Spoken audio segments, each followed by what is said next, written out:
First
of all, I never imagined it be like this to be this soon. But here we are. Well, today is for my dad. And there's a lot to talk about my dad.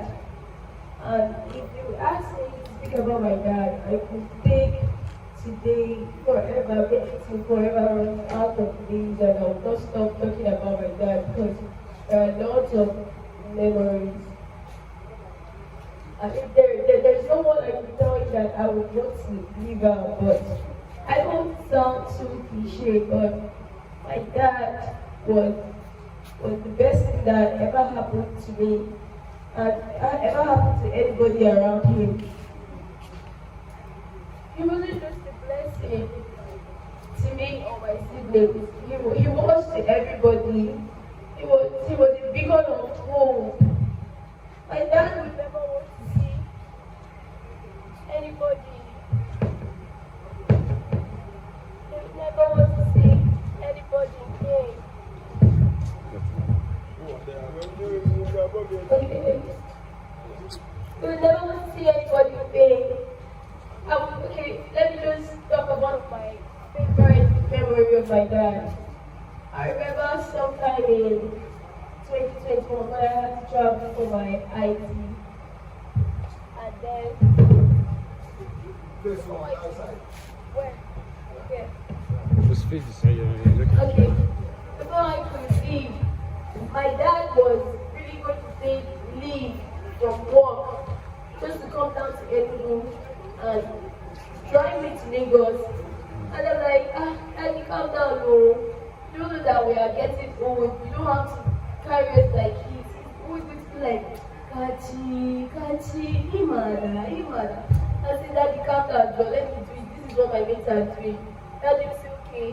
I don't want you to be on the road because we actually have the same saying. We say, in a way more hydrophobia, that you give him jump scares. So you say hydrophobia, it was our inside joke. So see, I'm managing hydrophobia, just let me go. He was like, okay, let me book a flight for you, go. So he did. I got to Lagos. I was supposed to come back in December. Before then he said, won't you book your flight? Won't you book your flight? I said, no, Daddy, there's still time. And before you know, coming down to the east, it was all booked. I had to come back with bus. Now we go to the... Okay, we go to Asabahead Bridge, I think sometime around 4 p.m. And then before then, my dad had already gone to Unizik. My dad had already gone to Unizik to wait for me.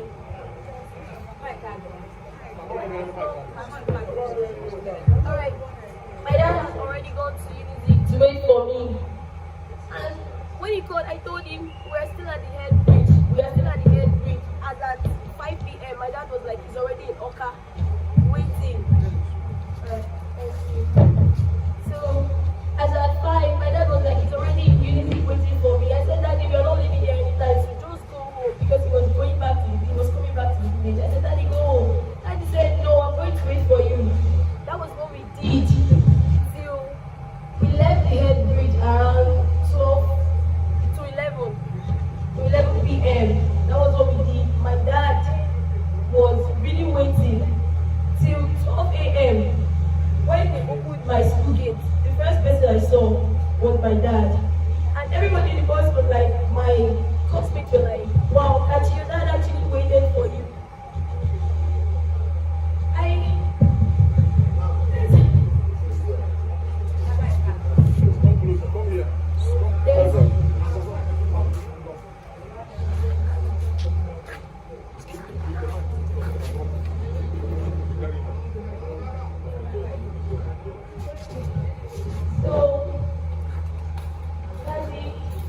Daddy did everything for us.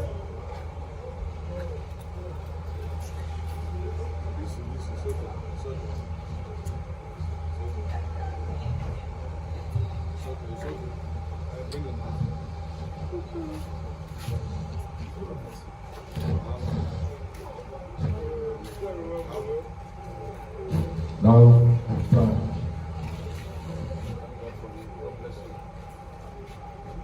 thank you for that courage. Courage for that testimony. Remembering so many memories about your dad. So thank God. I am a second one more testimony I won't know where. When I'm ready to use his voice because now we're not enjoying the mic this night. One more testimony I won't know what. Okay, Sabi.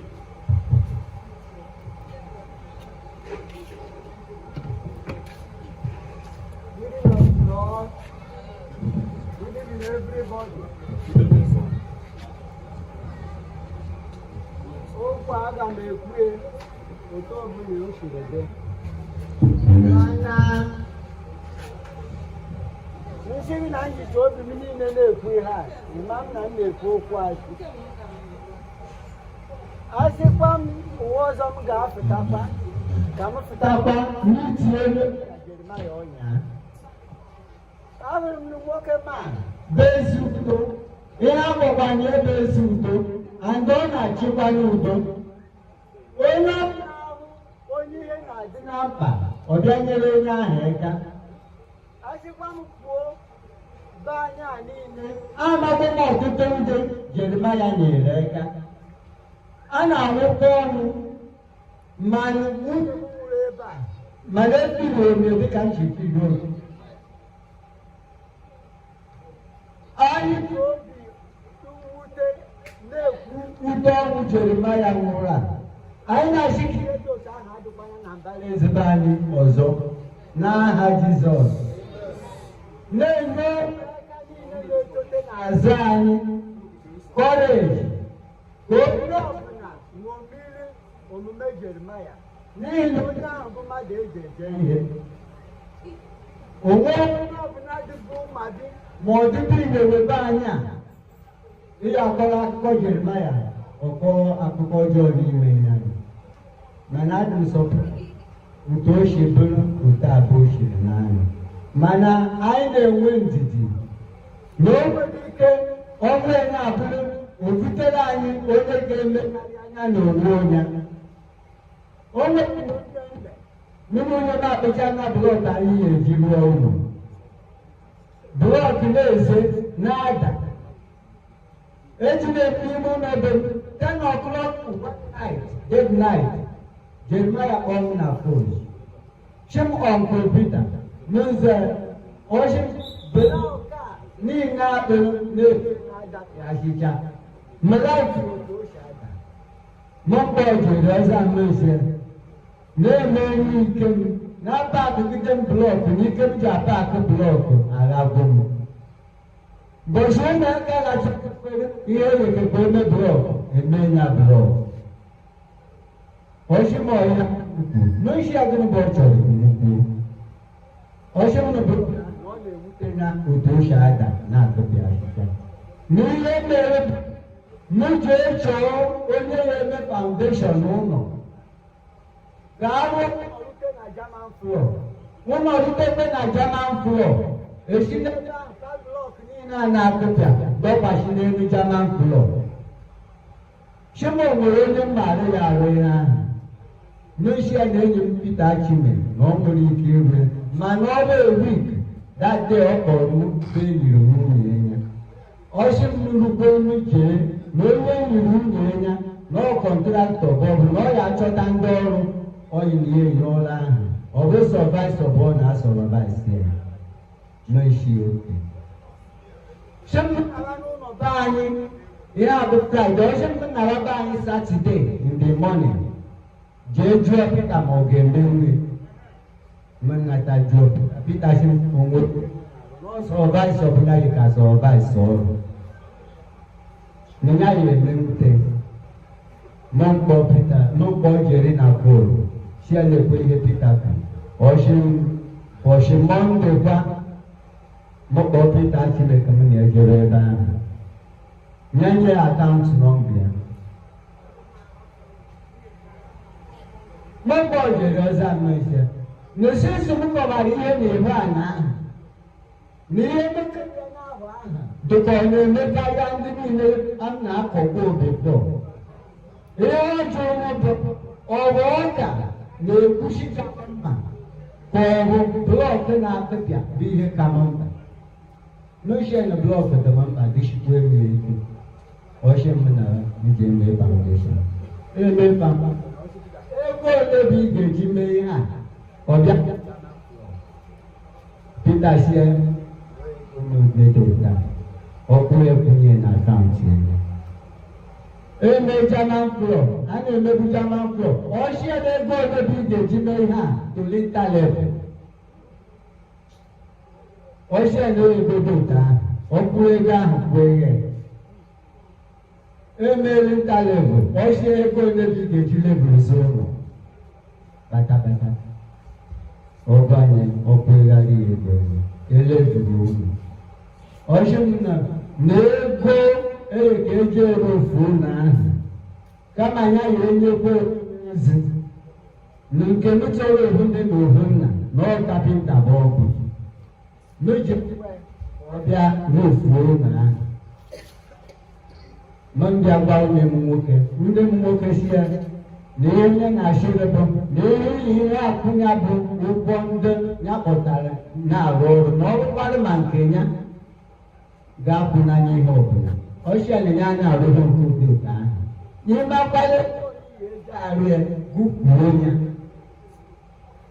ndị nwoke bụ ego ma ihe niile atụwo n'ọkụcha ahụ anọ m n'Enugu ọchị m na ndị penta na ọzụkwado m na-eche m nkịta ka ekwentị ya ibebule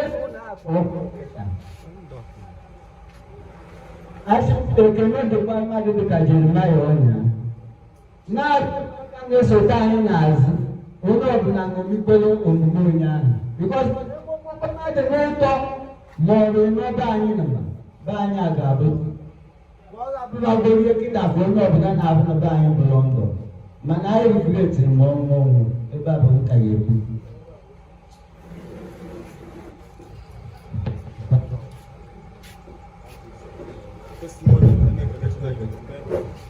maka akwụkwọ amagị nke bụ eziokwu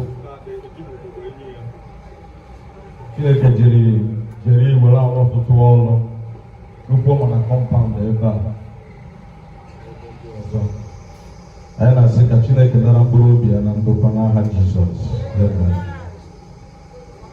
Anyị ga-abụ abụ 239. Anyị ga-anụ obere okwu ndụmọdụ from there anyị na-achịkọta this morning. Oh. ebe a bụ site na amara Chineke. So abụ 239 na-agafe dịka kpakpando ụtụtụ ka ihe ha furu mgbe anyanwụ. Otu a ka anyị ga-esi n'ọnụ nke ụwa na-agafe dịka kpakpando ụtụtụ na-agafe n'ụtụtụ ihe ha furu mgbe anyanwụ wara otu aka nke si n'ụwa nka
Jesus Christ, amen. Everybody get very slow when we go. Everybody is in Apple 239. I got very slow one. Apple 239. Na cafe, take a papa toto. Kiye hafu, banyamu wa. Na cafe. ọ dị mkpa na onye ọbụla dị ndụ ga-ama na anyị na-agafe agafe. The moment anyị bidoro ghọta na anyị na-agafe agafe, the moment anyị ga-ebido dozibe ndụ anyị the way ọ ga-esi wee and glory to God. Onye na-amarọ na ọ na-agafe agafe na-agba ọnọrọ n'ụwa so relaxed, be so comfortable na obodo na-eme. Ebe a na-erutere anyị na anyị na-agafe agafe, anyị na-agafe agafe dịka kpakpando. Kpakpando na-ama afọ ya bifo mara ihe na-eme n'ọgafelu. Just like flower in the morning, or too beautiful. Anwụchasie ike nwoke ahụ ga-esikwecha ya ofe dị away. Etu aka mmadụ dị, anyị na-agafe agafe. We are all passing away.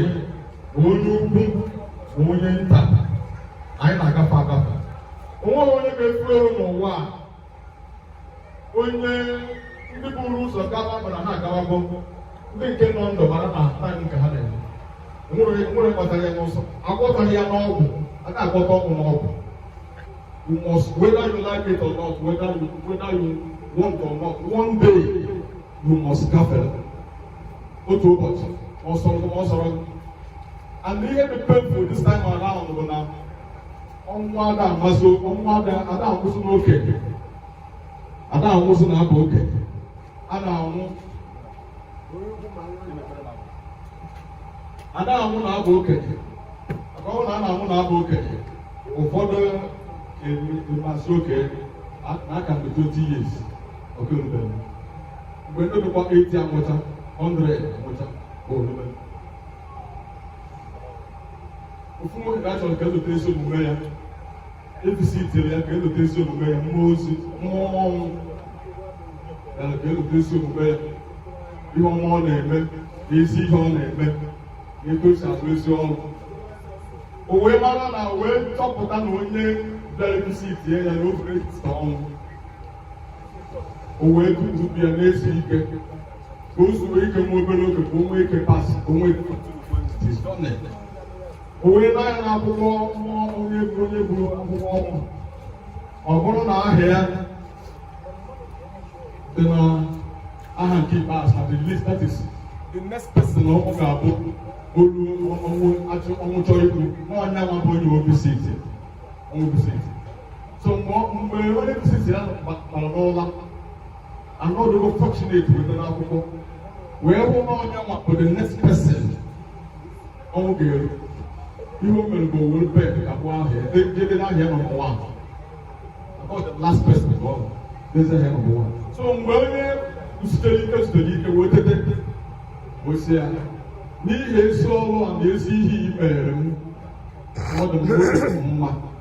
And n'ọgụ a bụ next person aka ọnwụ, n'ihi ya, you are no longer the next person. A ga-edezi aha gị na nke bido. A ga-edezi aha gị na nke ikpeazụ. O wee bụrụ na ya nwere onwe ya ejigbola aka ya wee gbuo onwe ya mma n'ọkpa, because ọ kagbugo aha ebe ahụ ya dị, wee were aha ya wee denye n'ebe na-ekwoso ya wechizi aka ya wee determine his destination because of maybe too much greed and enwere aghọtaghị ọ dị. So ụfọdụ anyị na-alụ ụfọdụ anyị na-alụ ya with the hope, hoping na onwere onye maara ihe anyị na-eme. Ọgọtị na onye mmadụ nwere ike idisivu bụ ndị gị na ha nọ n'ụwa.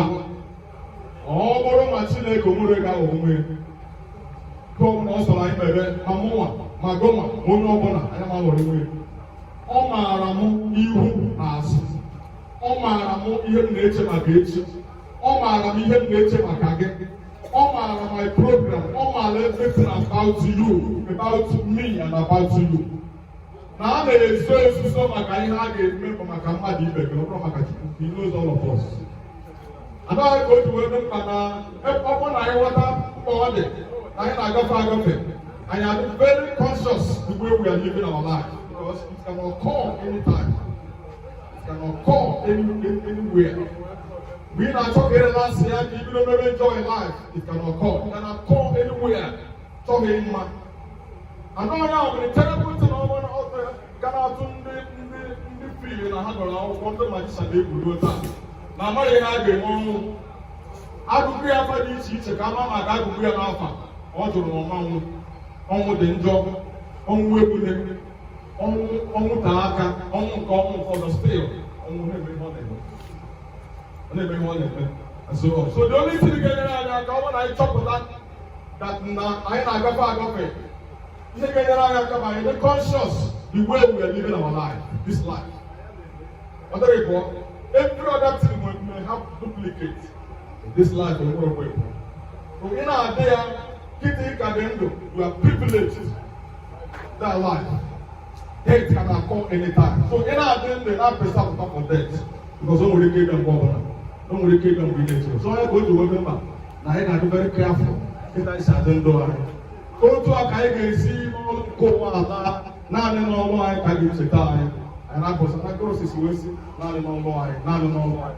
We shall only be remembered by our works. By our works. So another thing is very vital. What type of work are you working? You do all in and alone. And I have one country. We don't all. To see what doesn't know what I can say. And I found. Go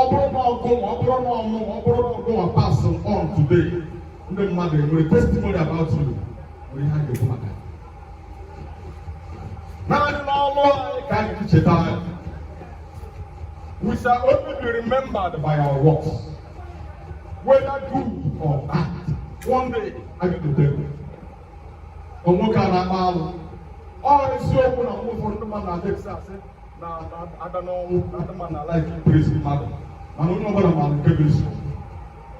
I don't know what I'm on the table. People don't know, very important. When you can pretend to be so wonderful before men, when you forget not to go you are life secret in the devil.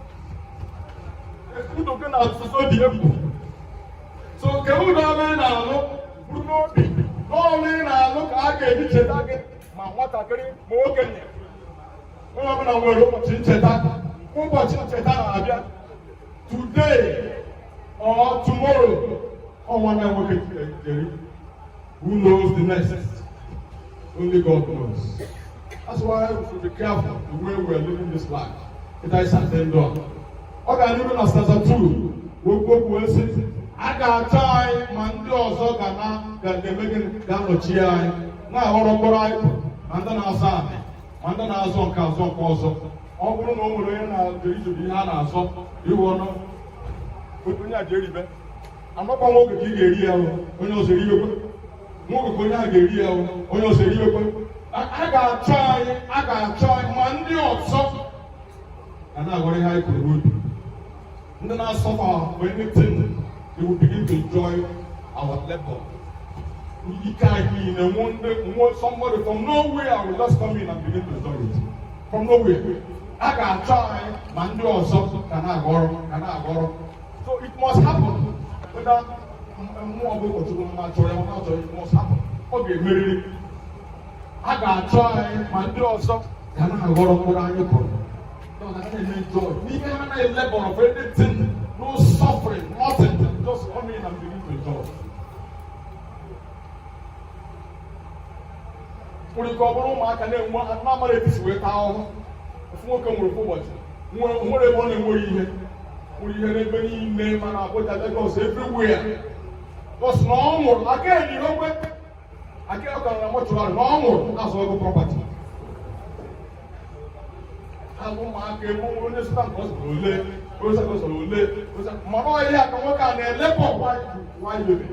laboring, suffering. That's normal. His property before in the area is sold away. So, and I want to put on equal. Because people are suffer. They don't care. They don't want to know. They have a job or something to know. So, I'm going to reach out to all them on my time. I want to try no one for I. I saw Nanda got shot and you routine. My God, come and take a ka eso na a ga-achọta ya ma ndị ọzọ ga na-aghọrọ mkpụrụ anyị kụrụ. Ma ndị na-akụ mkpụrụ ga-agwụ n'ọnwụ. Emechie ndị na-akụ mkpụrụ, ndị a na-akụ mkpụrụ a ga-agwụ maka gịnị? Nwa nwugide ọma nwesịrị ga na-akụ a ga-agwụ n'ọnụ. Emechaa a ga-agwụ otu ụbọchị, a ga-agwụ n'ọnụ, a ga-emecha gwụ agwụ ebe na anyị na-ekpere Chineke bụ onye anyị aka. By the time a ga-agwụwa ka ihe bụ ịgwụcha nke completely ọmanwozi ndị na ọmanwozi anything I plant a ga-eji n'elu anyị. Ma a na-ekwu planting, a na-ekwu maka your children, a na-ekwu maka your life, a na-ekwu maka your person, a na-ekwu maka the way you are living. Ọ dị nnukwu mkpa that while you are living, ị ga na-ebife echi because tomorrow dị egwu. Ọ dị mkpa whatever you are doing, learn to preserve for tomorrow. Naanị n'ọrụ anyị ka ga-eji na-echeta anyị.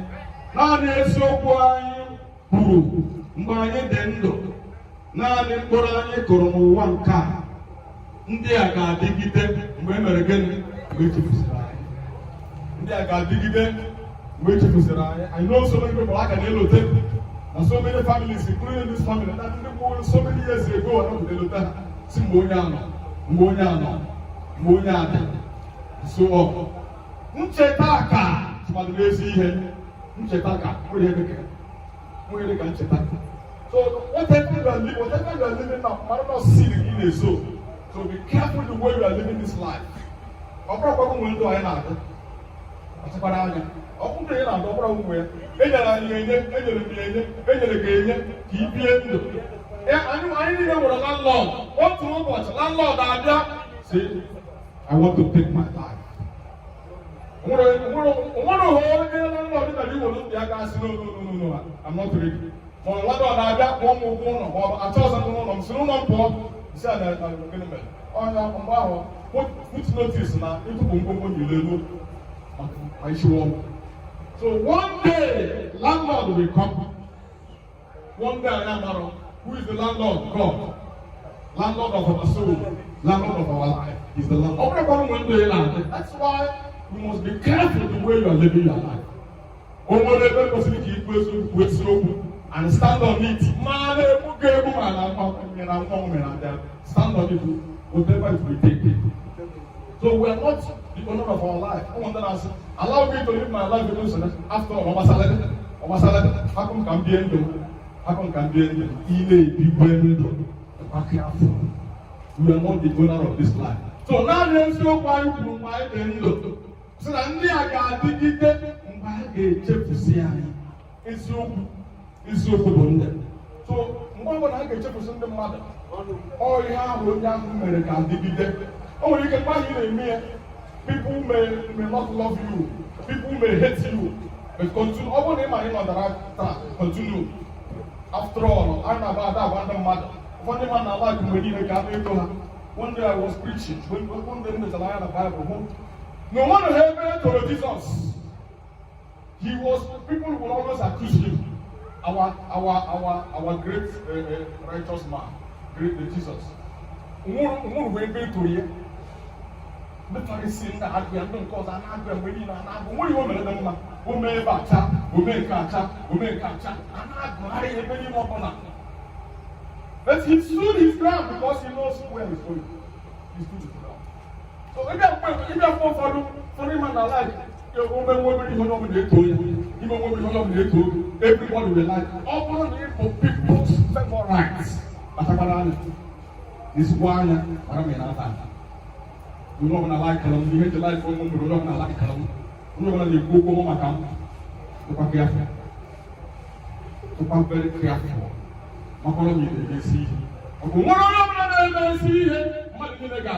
Okay, so now we're going to see. Let me know how again. I'm going to see. The soul be perfect, be a soul. We need a better right. So now there's no. I want to seek an issue. We're going to seek an issue. Whether we are living, whether we are dying, stand on the truth. Bible says, "We shall know the truth, and the truth you know shall set you free."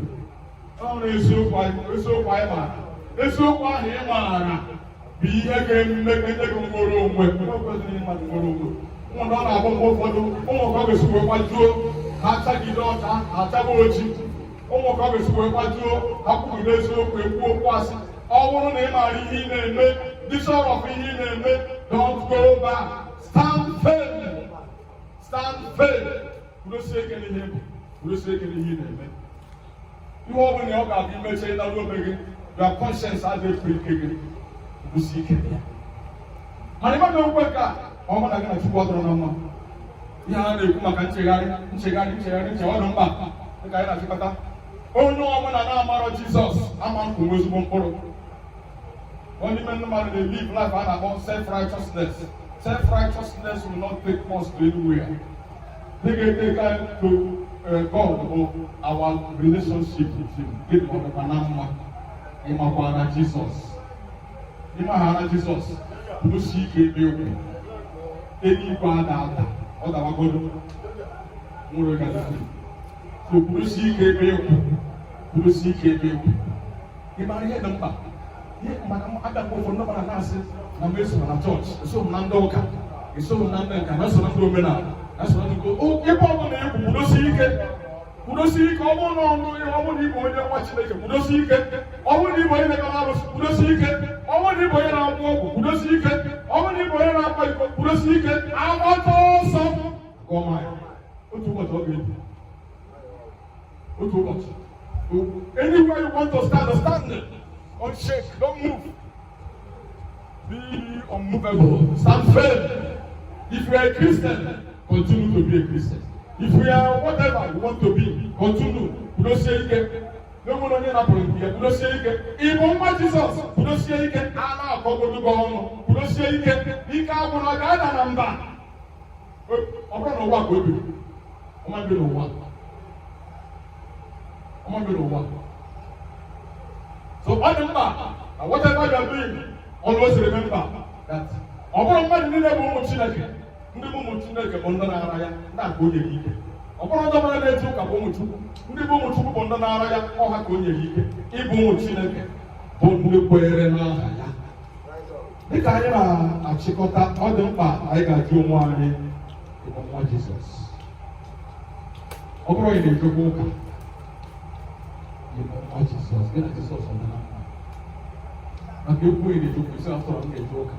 On the molo down there, Jesus, give on the line. Can you beat your chest and say, I know if I die today, I will go to heaven? Did you go to the slow pool? Or come on to the slow pool? Get at Jesus. Up where the everything. Up where the everything. Jesus said, now get everything over here. Wake up for one lifeless. Say you, I go everyone have a chair. We got to have life for that chair. Up where the everything more than that. I want to get out of my mouth. We got to one tomorrow. You will have you. What is the gas? What is the gas? The man and the gate, Guna, I want to answer. Man and the gaga, man and the gaga. So may God help us. The guy na dendo no one, and he may be Jesus. I gave you Jesus. Oh, don't back. I gave you here. Now we are living. Ụfọdụ na-asị na mma emechara amara ndị ga-eje ebe a ga-eje. Onye ọbụla ga-eje Enugu echi mara na ọ ga-eje Enugu echi. Ọ na-achọpụ ka chifo ha ene pịam. Ndị ga-eje Ọnịcha echi mara ha ga-eje. Olu sie n'eluigwe anyị asị na olu. Sọsọ n'eluigwe ka a na-asị na olu. Ọ bụkwa eziokwu. We continue to get ready from here while living. It is a then, it is a man. It is a then. She didn't cut off in my head. It's one more. You know my mate, was young, open a man of man, was a mate. Proceed. Open a man of man, I don't see a mate. Depart. Whatever I am. Want to know about this. It is your life that will determine where we'll be. So, I want to more control. It's not what I'm going to Bible says now, you beg my little church. You beg my little church. You beg a church in the altar. No, altar. No control. So we be able to go over that. We will buy it. So more than free. More than free. More than free. Here now some mother. One day more madam than the bosom. Seven days ago, more to the JD. More to buy the JD. The JD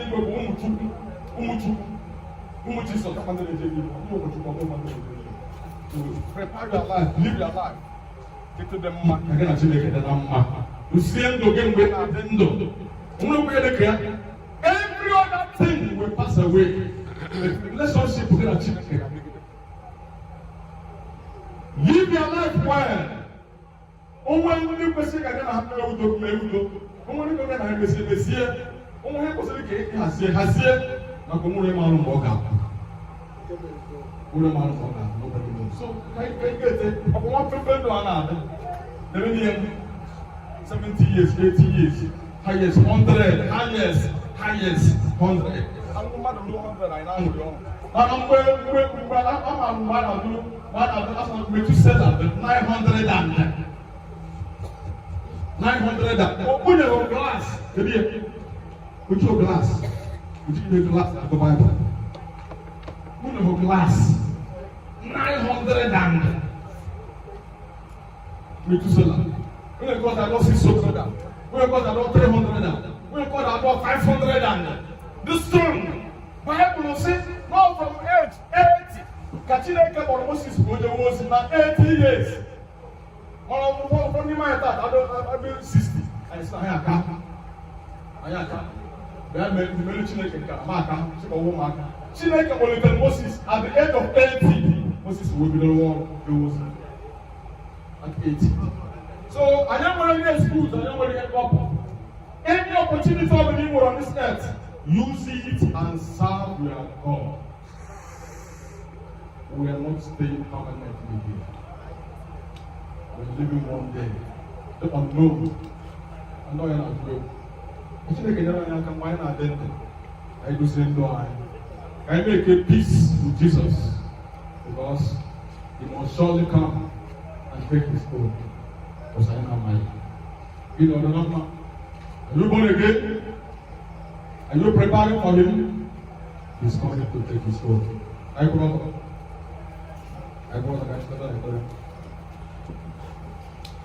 So we go. Udo dị n'ime Jizọs, wega Jizọs bata n'obi gị. Ewo ndọ gị kọrọ gị bụpụ, abalị ghọrọ gị ehihie. Ndọ gị kọrọ gị bụpụ, abalị ghọrọ gị ehihie. Ndọ gị kọrọ gị bụpụ, abalị ghọrọ gị ehihie.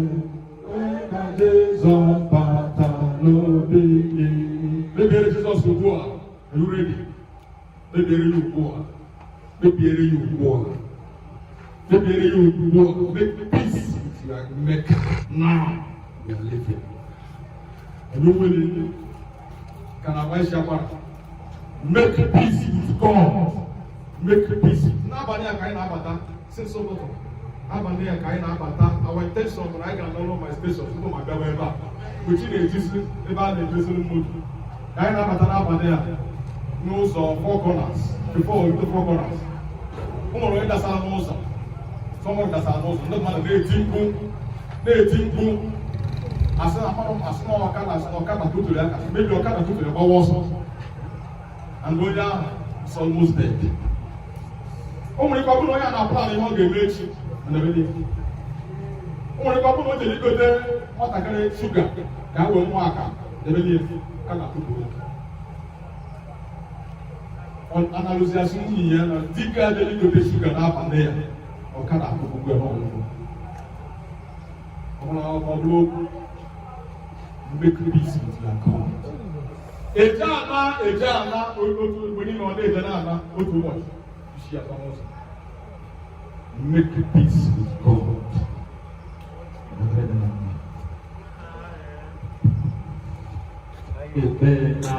Jesus Christ.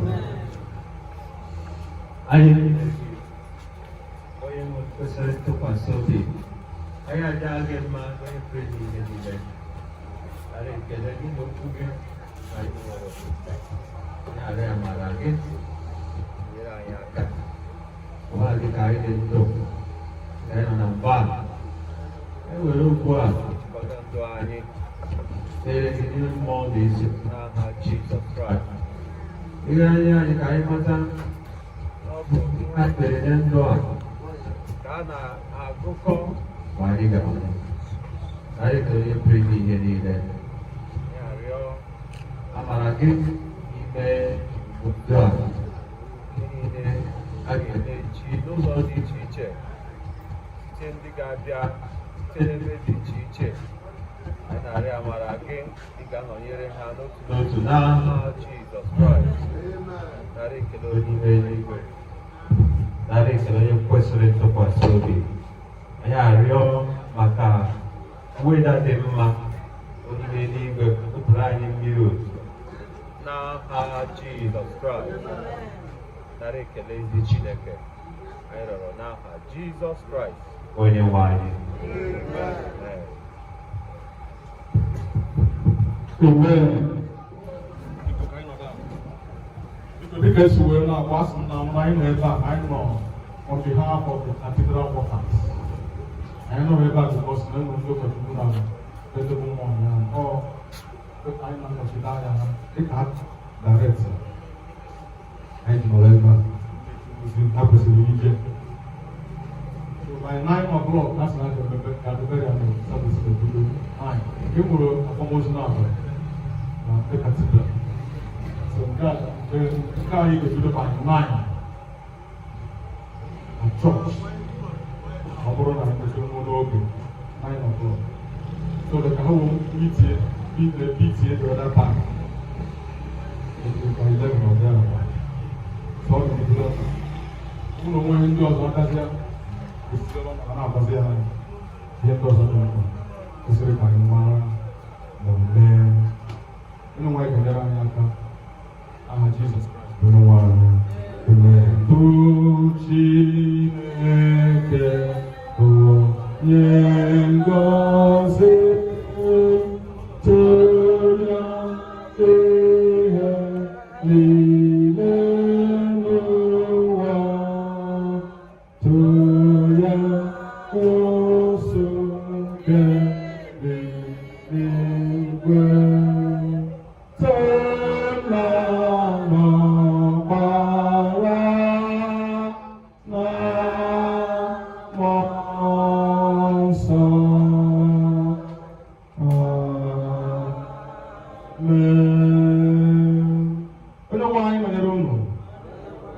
Chineke ịnọnyewara anyị n'ime ije ozi nke abalị ya dịka uchichi na-abịa n'ike n'ike were bere gị kpuchie anyị gozie ụlọ anyị ga-alarụ gozie ụlọ anyị ga-alụ ka amara gabara anyị ụba ụrụ anyị agha n'ime uchichi taa tita Setan n'okpuru ụkwụ anyị anyị mmeri bilie ike niile nke ndị iro gasasị ya kwuoro anyị ọnụ anyị adịghị ike na ịdị ike n'akụkụ niile ọbụla kwe ka ahụta Jizọs nyewe anyị echi niile your peace will reign in this compound. The name of Jesus will be highly lifted up. The name of Satan will be dethroned. O Lord, arise, show mercy unto us, do it again. Onye ukwu na-eme mma n'ime ihe niile a ga-enye gị otuto ndị niile mere onwe ha ngwa ọrụ ndị dị iche iche Chineke kwe ka ha gbata ka ha wezie ala akịta azụ ka ha wee dobara gị ndụ ihe wee kasịbe ndụ gị wee chizibe ebulie ha Jizọs elu onwe gị aha eze ndị eze aha Jizọs Kraịst bụ nwa anyị aka mba ebere Chineke ka nna ara nye unu ka nna ara nye ezinụlọ unu onye nwanyị gozie unu onye nwanyị debe unu onye nwanyị chebe unu onye nwanyị mee ka iru ya mmụọ n'ebe unu maka onye unu udo ka ngọzi Chineke pụrụ ihe n'ime nna ọkpara na mmụọ nsọ ka ọ dị n'etiti unu nyere unu ugbu a niile